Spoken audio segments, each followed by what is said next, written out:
The blizzard had been howling for 3 days when Thomas McCarthy found Jakob Steiner's cabin, expecting a frozen corpse, but finding a man in shirt-sleeves, eating stew beside barely glowing coals, in a room warmer than any building on the frontier. What Jakob had built during one obsessive season would prove that stones could hold more than foundations. They could hold heat itself. Before we begin, drop a comment and let us know where you're watching from. And if stories of forgotten frontier ingenuity speak to you, go ahead and subscribe, because tomorrow's tale might be the most unbelievable one yet. The cabin sat on a wind-swept rise 3 miles north of the Gallatin River in what would later become Montana Territory, and even from a distance, it looked wrong. The year was 1841, and by that time, Thomas McCarthy had seen perhaps 200 trapper cabins scattered across the northern Rockies. Every one of them followed the same basic pattern.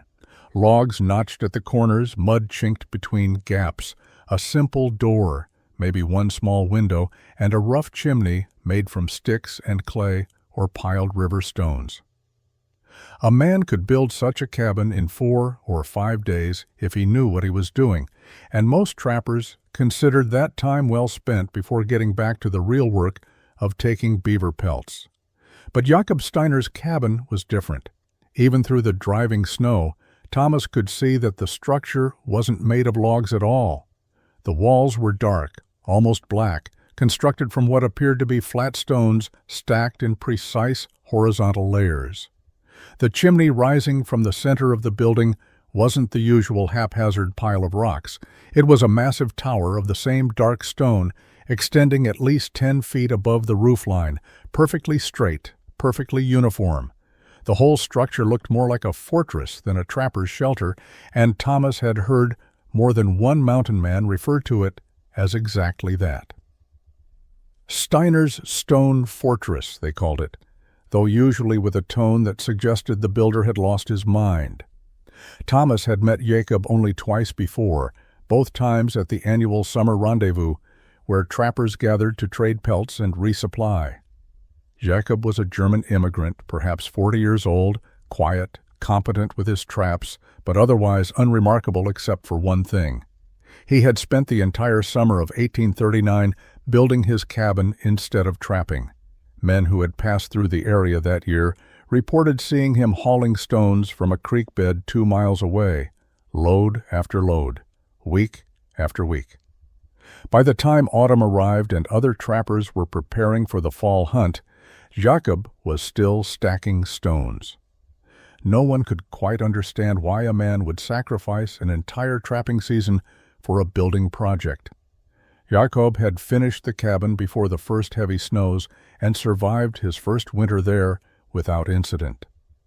The following year, he trapped successfully through spring and summer, sold his furs for a decent profit, and returned to his stone cabin. And now, 3 days into the worst blizzard Thomas had experienced in his 8 years in the mountains, he found himself seeking shelter at that strange stone structure. Thomas had left his own cabin 5 miles south when his firewood supply ran dangerously low. He had been burning wood constantly for 72 hours straight, trying to maintain even a marginally survivable temperature inside his log walls, and he had gone through nearly all the split wood he had prepared for the month. The choice was simple: risk traveling through the blizzard to reach another trapper's cabin, or stay put and freeze when his wood ran out. He had chosen to travel, and Jakob's stone fortress was the closest structure he could reach. As he approached through the whiteout conditions, he noticed something strange. The chimney showed only a thin wisp of smoke, barely visible against the gray sky. Every other cabin in the territory would have smoke pouring from its chimney during weather like this. Thomas reached the cabin door and pounded on it with his frozen fist. The wind tore at his buffalo coat, and ice had formed in his beard. He could barely feel his feet inside his moccasins. He pounded again, harder, and heard movement inside. The door opened inward, and warm air hit Thomas's face like a physical force. Jakob Steiner stood in the doorway, wearing a simple wool shirt with the sleeves rolled to his elbows. No coat, no blanket wrapped around his shoulders. He looked as comfortable as a man sitting in a St. Louis parlor in spring.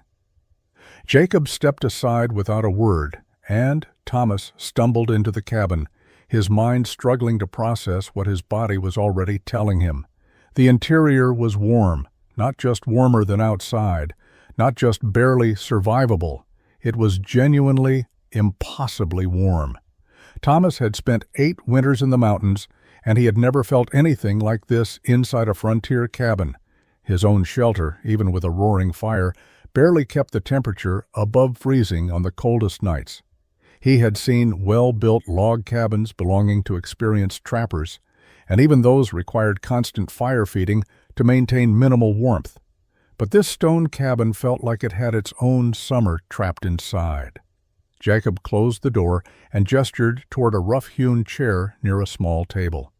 Thomas moved toward it slowly, looking around the interior as his eyes adjusted to the dim light. 4 windows, 2 on each level, provided natural illumination even through the storm. A ladder led to what appeared to be a sleeping loft. Shelves lined one wall, neatly organized with supplies. A stone fireplace occupied one corner, and from it rose the massive chimney he had seen from outside. But what struck Thomas most was that the fire in the fireplace was minimal. A few logs glowed with red coals. There were no flames. The fire looked like it had been burning for hours without fresh wood, yet the cabin remained warmer than any occupied structure Thomas had ever entered in winter. The walls themselves seemed to radiate heat. Thomas reached out and touched the dark stone nearest him. It was warm to the touch, noticeably warmer than the air. He looked at Jacob, who was ladling stew from a pot hanging on an iron hook near the fire. The German said nothing, just filled a wooden bowl and handed it to Thomas along with a spoon carved from horn. Thomas ate mechanically, the warmth of the food adding to the overall sense of unreality. Outside, the blizzard that had nearly killed him continued its assault on the mountain. Inside this stone structure, he sat in shirt sleeves eating hot stew while barely any fire burned. After several minutes of silence, Thomas finally spoke. His voice came out rough from 3 days of cold and exertion. "How?" He gestured at the walls, the fireplace, the entire impossible warmth surrounding them. "How is it this warm in here?" Jacob sat down across from him at the table. He folded his hands and looked at Thomas with the calm expression of a man who had answered this question before, at least in his own mind. "The stones," he said simply. "They remember the heat." Jacob's words made no sense to Thomas, but the evidence surrounded him. The German stood and walked to the nearest wall, placing his palm flat against the dark stone. "In my father's village in Bavaria, some houses were built with masonry stoves. Kachelofen, we called them. Very large, made from brick or tile, built into the center of the house. You burn a hot fire in the morning, the mass of the stove absorbs the heat, and it radiates warmth all day and through the night. The principle is simple. Heavy materials hold heat longer than light materials. Stone holds heat much longer than wood." Thomas had heard of such stoves in Europe, though he had never seen one. They were expensive, built by skilled craftsmen in established towns and cities. They had nothing to do with survival in the Rocky Mountain wilderness. But as he looked around Jacob's cabin, understanding began to dawn. The walls weren't just walls. They were massive heat storage systems. Every stone in the structure was absorbing heat from the interior air and holding it, releasing it slowly back into the living space over hours. "The walls are 2 feet thick," Jacob continued. "Perhaps 40,000 pounds of stone in total. The chimney adds another 3,000 pounds. When I burn a good fire for 2 or 3 hours in the morning and again in the evening, the stone mass absorbs that heat. Throughout the day and night, the stone releases it gradually. The cabin stays warm for 10 or 12 hours after the fire dies to coals. I use half the wood of a log cabin and maintain twice the temperature." Thomas set down his empty bowl. The mathematics of it seemed impossible, yet he was sitting in the proof. "How long did it take you to build this?" Jacob smiled slightly, the first expression Thomas had seen on the man's face since arriving. 5 months. I started in late April of 1839. I finished in late September. I moved more than 40,000 pounds of stone from a creek bed 2 miles south. Each stone had to be flat, the right thickness, the right size. I rejected perhaps 3 stones for every one I used. I worked every day from dawn until I could no longer see. 5 months. Thomas repeated. An entire trapping season, spring beaver, summer exploration, early fall harvest, all sacrificed to stack stones. The lost income would have been substantial. For a working trapper, 5 months represented perhaps $800 in potential fur sales, maybe more in a good year. My partner died the winter before, Jakob said quietly. Heinrich Vogel. We shared a log cabin near the Boulder River, February of 1839, the coldest night I have experienced. We kept the fire burning all night, but by morning the temperature inside the cabin was below freezing. Heinrich never woke up. He simply froze while sleeping 3 feet from the fire. I buried him when the ground thawed in April. Then I began gathering stones. The blizzard continued through the night, but inside Jakob's stone cabin, Thomas slept warmer than he had in months. He woke the next morning to find Jakob adding wood to the fireplace, building the fire up from the coals that had sustained the cabin's warmth through the darkness. Within an hour, flames crackled against the stone, and Jakob let the fire burn hot before banking it again to coals. The process took less than 2 hours, yet Thomas could feel the walls absorbing the heat, storing it like a massive battery.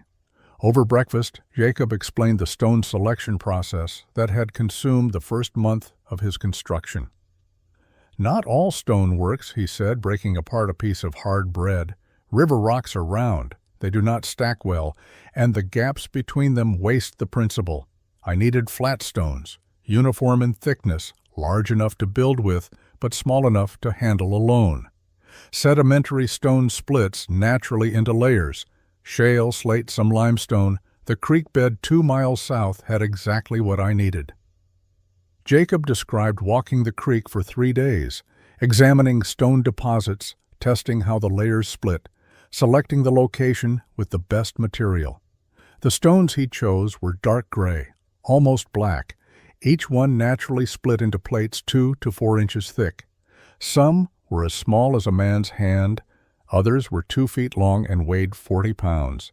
Every stone had to be evaluated. Too thin and it would crack under the weight of stones above. Too thick and it would be too heavy to lift and position at height. Irregular shapes were rejected because they created gaps that weakened the thermal mass principle. I built a sledge, Jakob continued. 2 runners made from pine logs, a platform of crossed branches lashed with rope.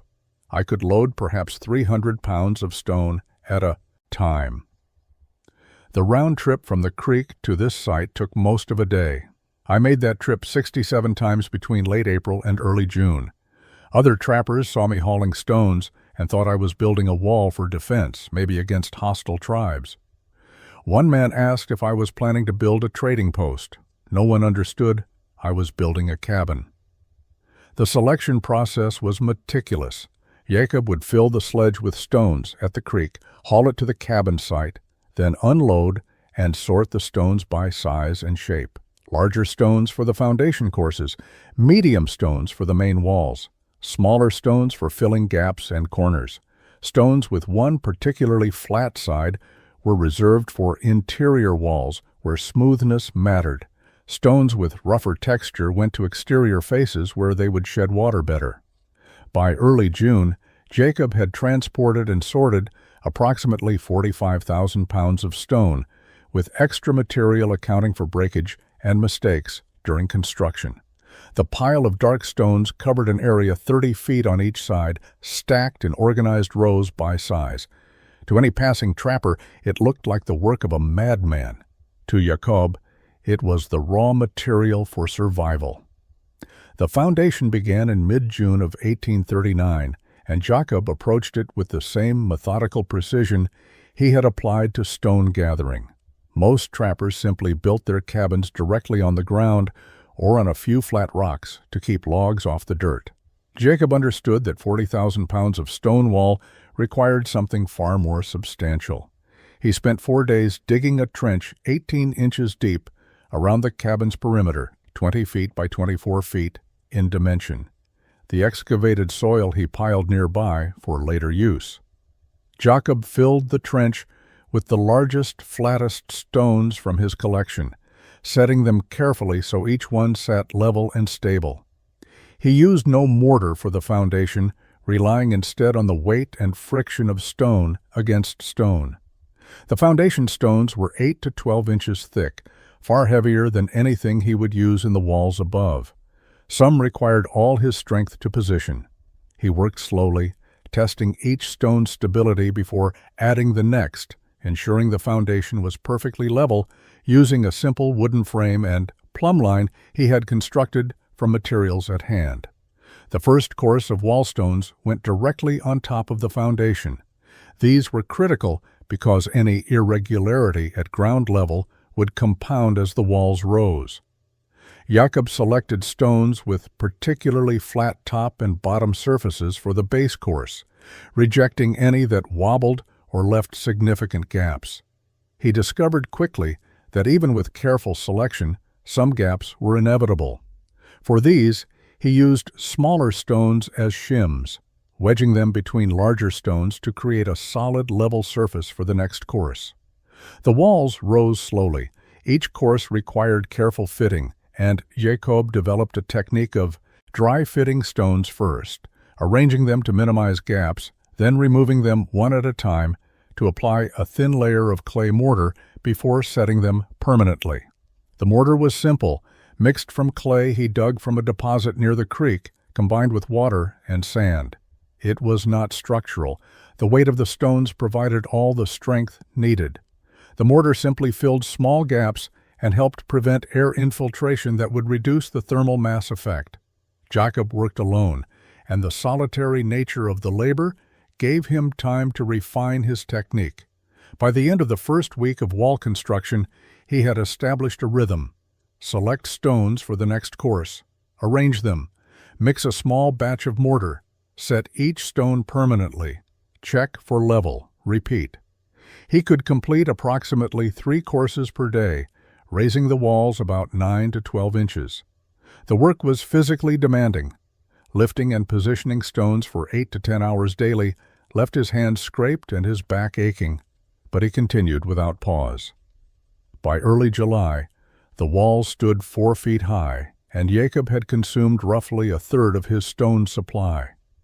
The dark structure rising on the windswept hillside looked like the foundation of a fortification, solid and permanent, in a landscape where most human structures were temporary and crude. The chimney presented Jakob with his most complex engineering challenge. In a log cabin, the chimney was often built separately, attached to an exterior wall, or constructed in a corner as an afterthought.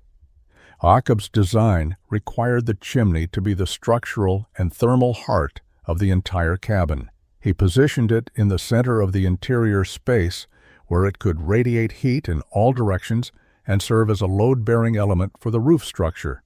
The chimney foundation went deeper than the wall foundation. Jakob dug an additional 2 feet down in the center of the cabin, creating a pit 4 feet square. He filled this with his largest stones, creating a base capable of supporting the immense weight that would rise above it. The chimney would extend roughly 26 feet from foundation to top, and Jakob estimated its total weight at close to 4,000 pounds. Without a proper foundation, it would settle and crack.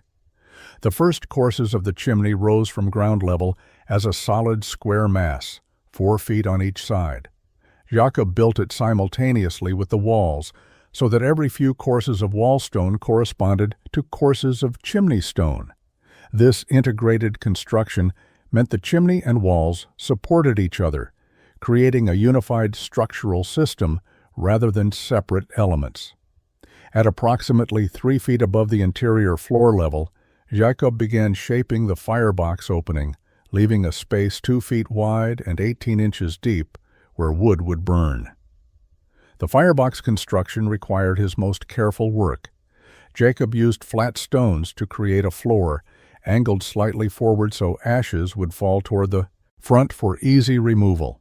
The sides of the firebox were vertical, built from stones selected for their ability to withstand direct fire exposure. He avoided stones with visible cracks or layering that might split from repeated heating and cooling. The back wall of the firebox he built slightly angled, sloping forward at the top to reflect heat into the room rather than up the chimney. Above the firebox, Jakob created a smoke chamber, a space where smoke would gather before entering the chimney flue. This chamber served two purposes. First, it allowed some heat to radiate into the room from stone that was heated by smoke rather than direct flame. Second, it created a natural draft that would pull smoke upward efficiently. The chimney flue itself he built as a square channel, approximately 12 inches by 12 inches, running straight up through the center of the stone mass. As the walls reached 6 feet in height, Jakob's work became more difficult. He constructed a simple scaffolding from pine poles, creating a platform that allowed him to work at height. Each stone now had to be lifted to the working level before being positioned, doubling the effort required. His progress slowed to 2 courses per day, but the quality remained consistent. By late July, the walls stood 8 feet high, and the chimney extended 10 feet above the foundation, with the firebox complete and the flue rising through the center of the stone mass. By early August, the walls had reached 10 feet in height, and Jakob faced the challenge of incorporating windows without compromising the structural integrity or thermal mass principle. He had planned for 4 windows, 2 on each level, positioned to provide light while maintaining maximum wall surface for heat storage. Each window opening represented a calculated sacrifice of thermal mass, so Jakob kept them small, roughly 2 feet wide and 3 feet tall. Creating the window openings required careful planning. Jakob could not simply leave gaps and hope the weight above would hold.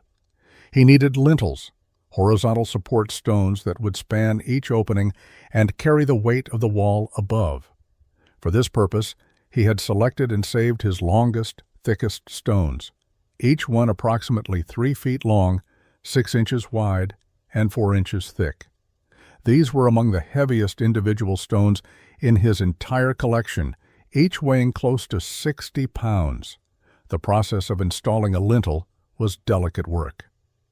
Jakob built the walls up on either side of where a window would be, leaving a 2-foot gap between them. When the walls reached the proper height for the top of the window, he positioned wooden supports across the gap, creating a temporary shelf. On this shelf, he placed the lintel stone, ensuring it extended at least 6 inches into the wall on each side of the opening.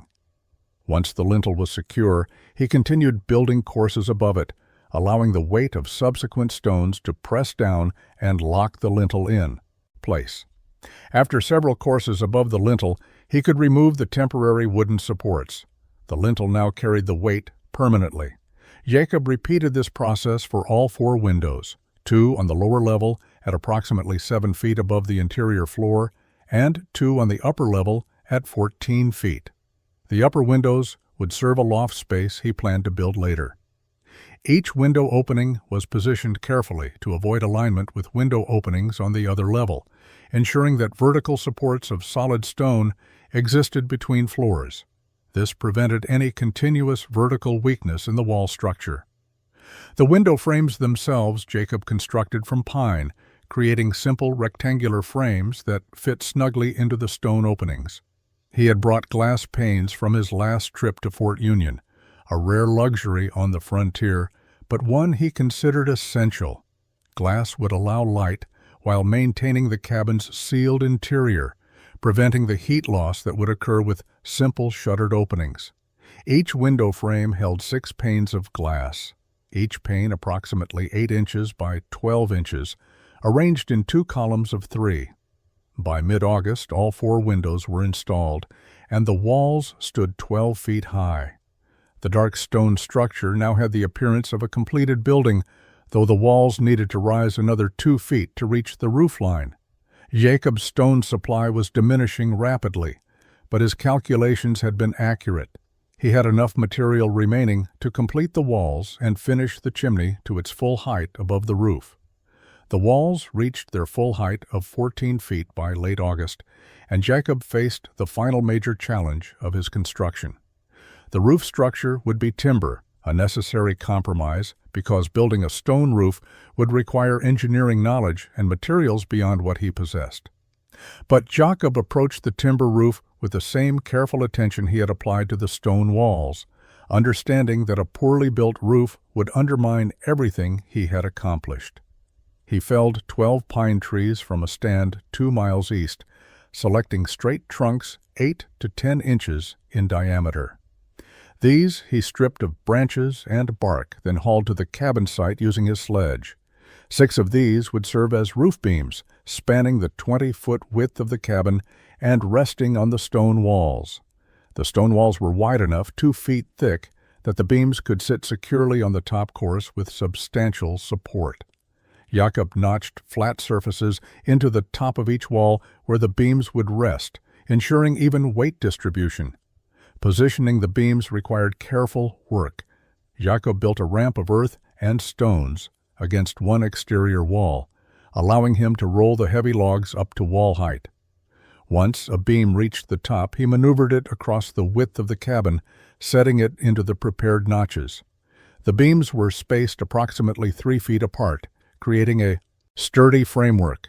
The chimney, rising through the center of the cabin, required 2 beams to be shorter, ending where they met the stone chimney mass.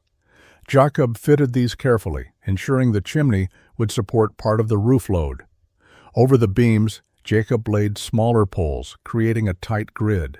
These poles, 3 to 4 inches in diameter, he spaced about 6 inches apart, running perpendicular to the main beams. Over this framework, he laid split planks he had adzed from pine logs, creating a solid roof deck. The planks overlapped like shingles, each row covering the gaps in the row below. This took another week of meticulous work, shaping each plank to fit properly. Over the planks, Jakob laid birch bark in multiple overlapping layers. Birch bark was naturally waterproof and available in large sheets from trees near the creek. He secured the bark with wooden pegs driven through it into the plank deck below. Over the birch bark, he spread a thick layer of the same clay he had used for mortar, working it into every seam and gap. Finally, over the entire roof, he laid sod, cutting squares of earth and grass from a meadow below his cabin site. The living grass would root into the clay, creating a living roof that would be waterproof, insulating, and strong. The roof completion marked the end of major construction. By mid-September, Jakob had a weather-tight structure. The chimney extended 10 feet above the roof peak, the dark stone tower visible for miles. Jakob spent the final 2 weeks building interior elements: a sleeping loft, shelves, a table, and a door from heavy pine planks reinforced with iron straps he had packed in from Fort Union. Jakob moved into his completed cabin in late September of 1839, just as the first cold winds began sweeping down from the high peaks. He had sacrificed an entire trapping season and spent every dollar of his previous year's earnings on materials. But as he lit his first fire in the massive stone fireplace, he felt certain the investment would prove worthwhile. The fire burned hot for 2 hours, flames licking against the dark stone of the firebox and chimney. Then, Jakob let it die to coals and waited. The temperature outside dropped as evening came, falling to near freezing. Inside the cabin, Jakob sat at his table and watched the thermometer he had mounted on the wall, a precious instrument he had purchased in St. Louis specifically to document what he believed would happen. At sunset, with the fire reduced to barely glowing coals, the interior temperature read 72 degrees. 2 hours after sunset, it read 70 degrees. 4 hours after sunset, 68 degrees. By midnight, the fire was completely dead, just ash in the firebox, and the thermometer showed 65 degrees. Jakob added wood and rebuilt the fire, burning it hot for another hour before banking it for the night. He climbed to his sleeping loft and lay on his bearskin blankets without his heavy buffalo robe. The warmth rising from the stone mass below made the loft comfortable enough that he needed only a single wool blanket. He had not experienced such comfort in a frontier cabin during cold weather in his 8 years in the mountains. The pattern continued through October and November. Jakob burned 2 fires per day, morning and evening, each for 2 to 3 hours. Between fires and through the nights, the stone mass radiated stored heat, maintaining interior temperatures between 65 and 75 degrees, even as outside temperatures dropped below freezing. His wood consumption was approximately half what he had burned in his previous log cabin, and the temperature stability was unprecedented. There were no cold corners, no drafts, no ice forming on interior walls.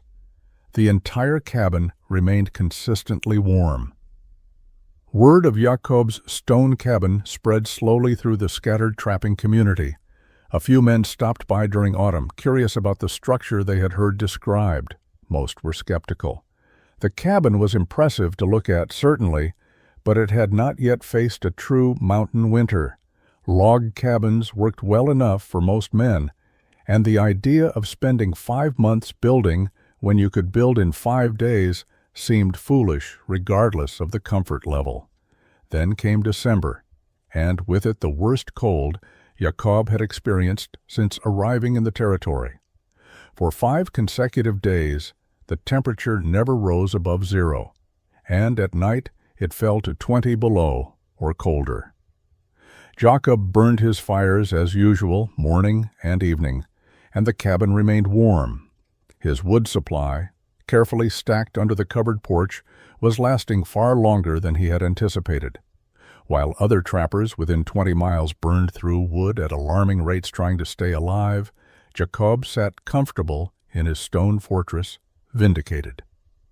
The blizzard that brought Thomas McCarthy to Jacob's door in February of 1841 became the defining test of the split stone cabin's design.